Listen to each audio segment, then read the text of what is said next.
siang malam dan mendapatkan bonus. Ya, bonusnya adalah ketika malam hari biasanya penumpang bis tidak begitu ramai, sehingga aku bisa bebas memilih kursi duduk. Waktu sudah menunjukkan jam 5 lebih 45 menit sore itu. Azan maghrib pun sudah berkumandang. Namun, bis yang mau aku tumpangi belum juga datang. Telat katanya.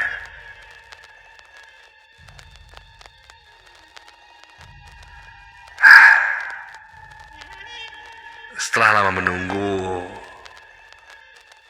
bis itu pun akhirnya datang.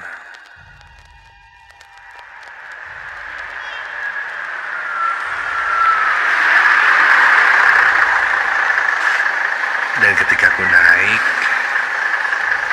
benar saja, penumpangnya tidak begitu ramai atau banyak. Terlihat memang sudah ada beberapa kursi yang terisi.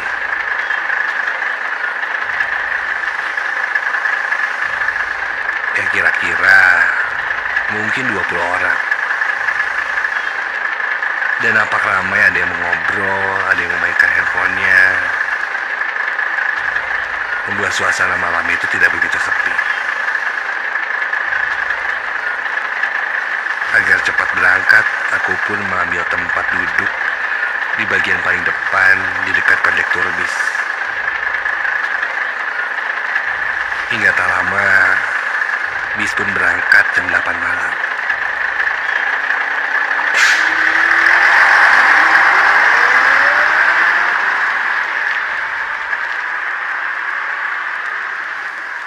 Di tengah perjalanan, baru saja bis berjalan sekitar 15 kilometer, ada yang memberi info kalau jalur yang bisku lalui itu macet di daerah Raja Pola. Ya maklumlah, harus balik. Lalu sopir pun memutar kemudinya dan putar balik menuju jalur alternatif via Garut untuk menghindari macet katanya. Singkat cerita, ketika bisku pun mau balik arah ke Garut, ternyata sama-sama saja.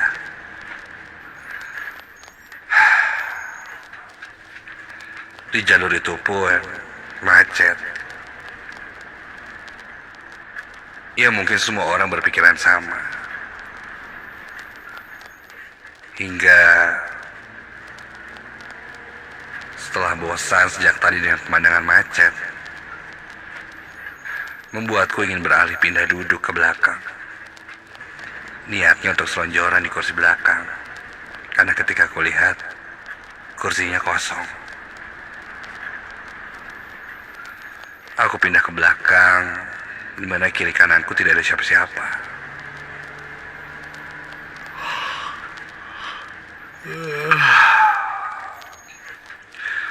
Aku mulai pejamkan mataku. Dan akhirnya, aku pun terlelap.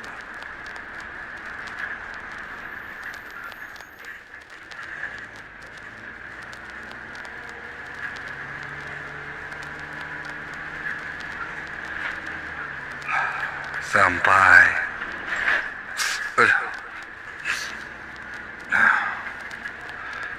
goncangan jalan membuatku terbangun. Kulihat jam di tanganku sudah menunjukkan jam 10 malam.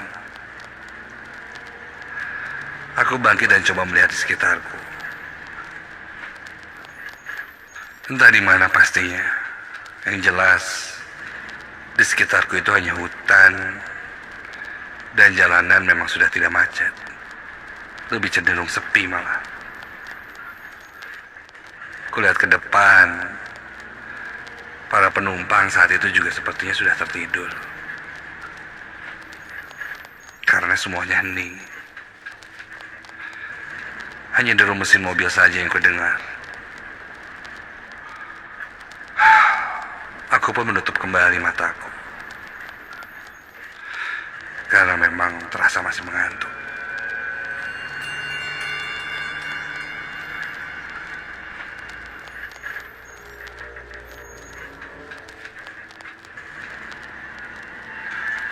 Saat itu, entah mimpi atau apa, aku merasa ada seorang penumpang yang naik. Iya, di mimpiku itu kulihat seorang perempuan naik, memakai baju merah, dan duduk di sebelahku.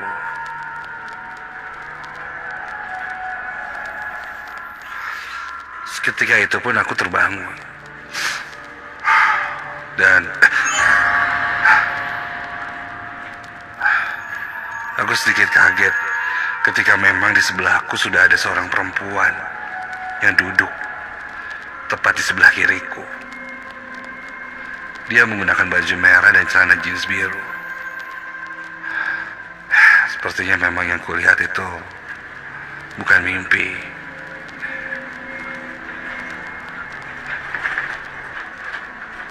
Tapi memang setengah sadar kulihat dia duduk di sebelahku. Kupikir dia mungkin seorang penumpang yang juga pindah duduk ke belakang sama sepertiku. Karena kulihat dia tidak membawa tas atau barang lainnya. Sepertinya barang-barangnya di depan.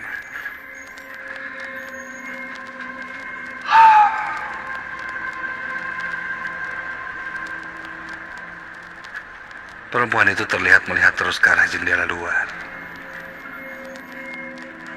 Penampilan perempuan itu masih muda.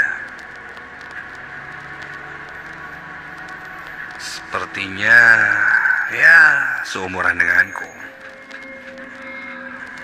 Aku mulai bertanya sekedar basa-basi. Mbak, mudik juga mbak? Lalu dia pun mengangguk tanpa melihat ke arahku. Oh, namun setelah ku ingat-ingat, sepertinya aku tidak melihat perempuan ini tadi. Apa mungkin dia naik dari tengah jalan ya? Tapi setauku,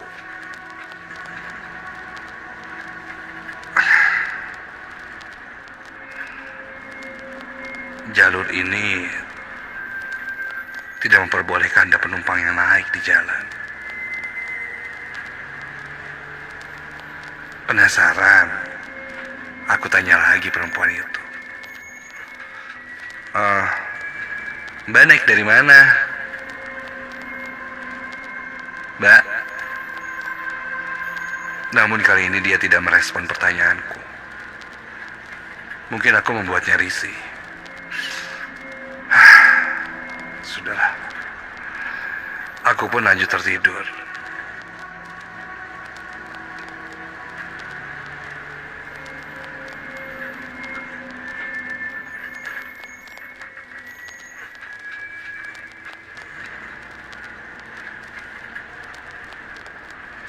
Singkat cerita, tidak terasa aku sudah sampai di Bandung.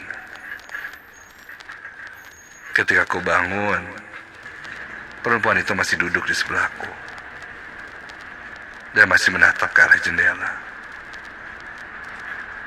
Namun kali ini sepertinya dia tertidur, karena kepalanya kini sudah agak bersandar ke jendela itu.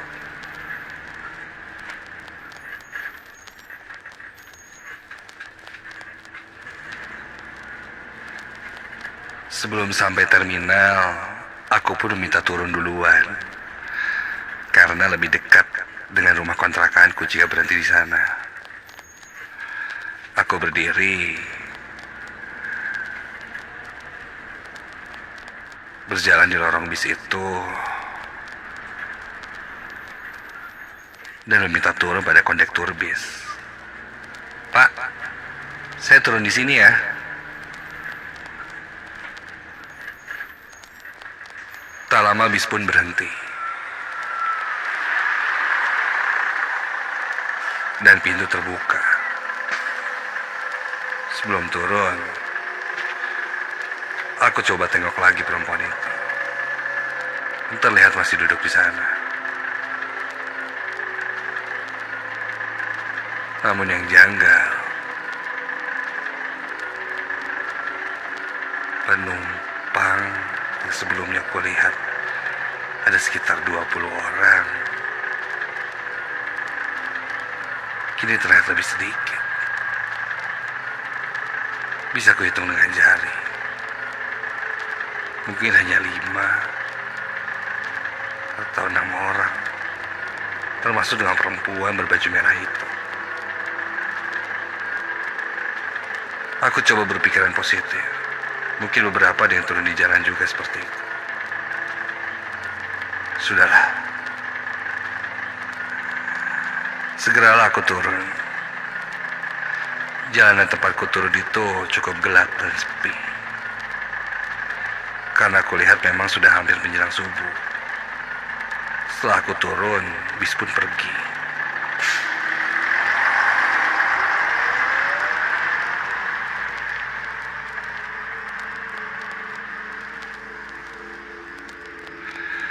Aku balikan badanku berjalan menuju arah rumah kontrakanku. Sampai tiba-tiba, astaga, terdengar suara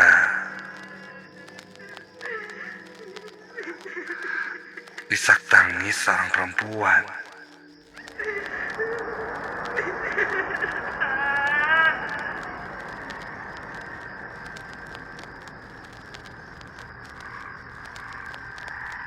Perlahan penasaran ku tengok ke arah belakangku itu.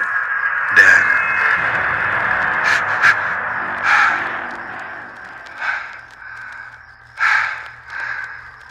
tuh, bikin kaget aja nih mbak. Ngomong dong kalau turunnya bareng. Mbak, mbak, kulihat di belakangku ada perempuan berbaju merah itu. Dia berdiri di pinggir jalan. Ku dengar dia menangis. Dan sepertinya dia sedang menunggu seseorang di sana. Mbak, hei, mbak. Mbak kenapa nangis? Mbak, mbak. Namun dia tidak menggubrisku, malah terus menangis dan semakin menjadi. Mbak, tenang mbak. Mbak kenapa? Perempuan itu menjerit sangat keras. Dan, astaga, kini sosok perempuan itu perlahan berubah. Dan wajahnya kini menjadi sangat menakutkan. Mukanya terlihat hancur dan rambutnya semakin memanjang. Tubuhnya juga menjadi lebih tinggi dan sosoknya menjadi terlihat seperti kuntilanak merah.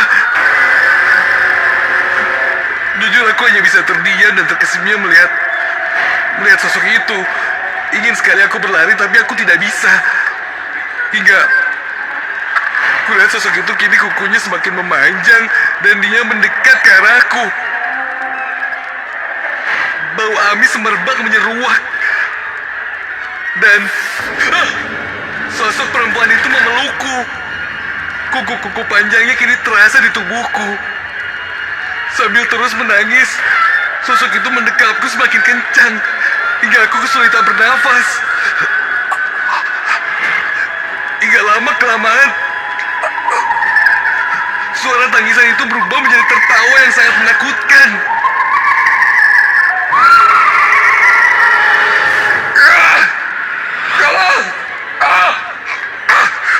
Aku meronta sekuat tenaga dan akhirnya bisa terlepas dari pelukan sosok itu.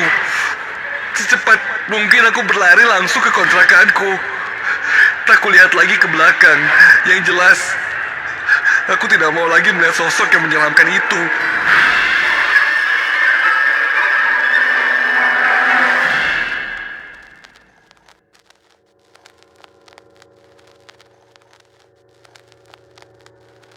Keesokan harinya, aku coba ceritakan pengalamanku itu pada teman sekontrakanku. Dan mereka mengatakan, mungkin jalur yang kulewati itu angker. Dan kalau bertemu orang yang agak aneh, selama perjalanan, jangan ditanya. Bisa jadi sosok itu mengikuti kita gara-gara kita yang membuka kesempatan untuk mereka ikut dengan kita.